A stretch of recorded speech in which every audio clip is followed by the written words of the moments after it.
Comedic heavyweight John Candy appeared in 2 films directed by John Hughes, including Planes, Trains, and Automobiles and Uncle Buck.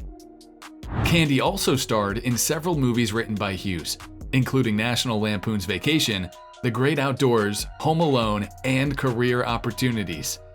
As a result, the 2 men had a rich relationship on and off camera. Today, I'm going to show you 10 interesting facts about Uncle Buck. Before the start of the video, make sure to leave a like, and if you want to see more content, subscribe to channel. Let's get started. Buck's casting. Despite working with Candy before, several higher profile actors were up for the part of Buck Russell.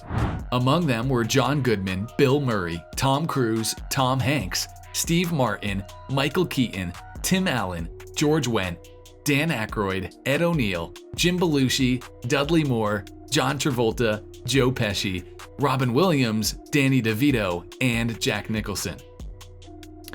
In the end, Hughes' working relationship with Candy on the set of Planes, Trains, and Automobiles landed him the gig. For the role of Buck's brother Bob, Rick Moranis was considered before Garrett M. Brown was cast. Tia's casting. Much like the casting of Buck, finding the right person to play Tia Russell was a long, arduous process. Winona Ryder was Hughes' first choice to play the role after seeing her in Beetlejuice, but she was too busy filming Heathers to accept the part. Other actresses considered for the role included Ali Sheedy, who starred in Hughes' The Breakfast Club 4 years earlier. The role was ultimately awarded to unknown Jean Louise Kelly in her first feature film. Original location. Most of John Hughes' movies take place in his native city of Chicago, or the fictional suburb of Shermer, Illinois. However, as a change of pace and place, Uncle Buck was written to take place in St. Louis, Missouri. However, Uncle Buck is primarily set during wintertime.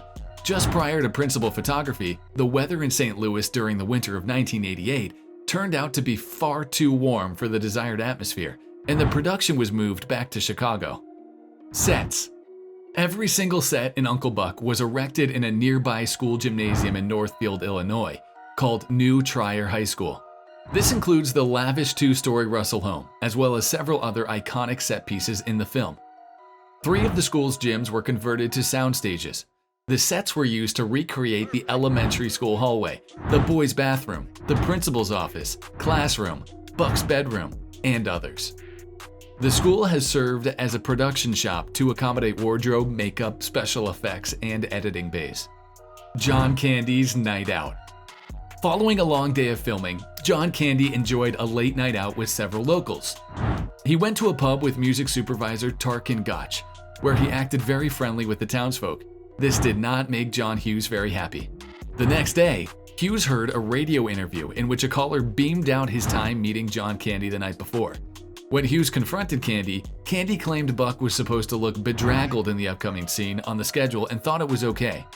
Hughes canceled the day of filming and told Candy to get some rest. Candy and Kelly's relationship. The main conflict in Uncle Buck is Buck's relationship with his moody teenage niece, Tia. Despite their characters struggling to get along until the very end, the real relationship between the 2 actors could not be more different. According to Jean Louise Kelly, she and Candy got along extremely well off camera. There was no animosity between them, only between their characters.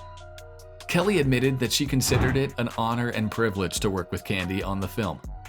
Miles' rapid speech. For the iconic interrogation scene in which Miles, Macaulay Culkin, rifles a series of questions at Buck, Candy used a helpful method to accommodate the young actor. While Culkin recites the rapid-fire dialogue in close-up, Candy stood behind the camera and held handwritten lines from the script, which Candy wrote out by hand, and held them above his head for Culkin to recite as fast as possible. The method resulted in one of the most iconic scenes in the film, Home Alone connection. John Candy worked with Macaulay Culkin in 3 movies, starting with Uncle Buck. When it came time to cast Kevin McAllister in Home Alone, written by John Hughes, the director vouched for Culkin's talent and encouraged Chris Columbus to give him the part. Candy also appears in Home Alone. Despite already seeing Culkin in Uncle Buck, Columbus decided to audition 5 other young actors anyway, much to Hughes' dismay. Upon meeting Culkin in New York, he was offered the part. Altered artwork. Following the release of Uncle Buck, the VHS and poster artwork were altered in order to better market it as a kids' movie. Rather than the original image of Uncle Buck knocking on the door with the entire family on the other side locking him out, 3 of the family members were airbrushed out of the image. As a result, the image makes it look like Buck is being locked out by Miles and Macy, Gabby Hoffman, rather than the whole family. The move was also made to help promote the 2 young popular child stars. Spin-off television. With an estimated budget of $15 million, Uncle Buck became a box office hit, grossing more than $66 million domestically and $79 million globally. As such, a spin-off TV series was rushed into production in 1990. Another was revived in 2016. The first Uncle Buck series ran for 1 season and 18 episodes from 1990 to 1991. Kevin Meaney starred as Buck Russell in the half-hour sitcom, with Deja Chodin, Jacob Gelman, and Sarah Matinek playing Tia, Miles, and Maisie. The second short-lived spin-off series ran for just episodes with Mike Epps in the titular role. Thanks for watching, guys. If you enjoyed this video, smash that like button, subscribe to channel, and turn on post notifications to see more of our future videos. With that said, keep enjoying our videos and I'll see you in the next one.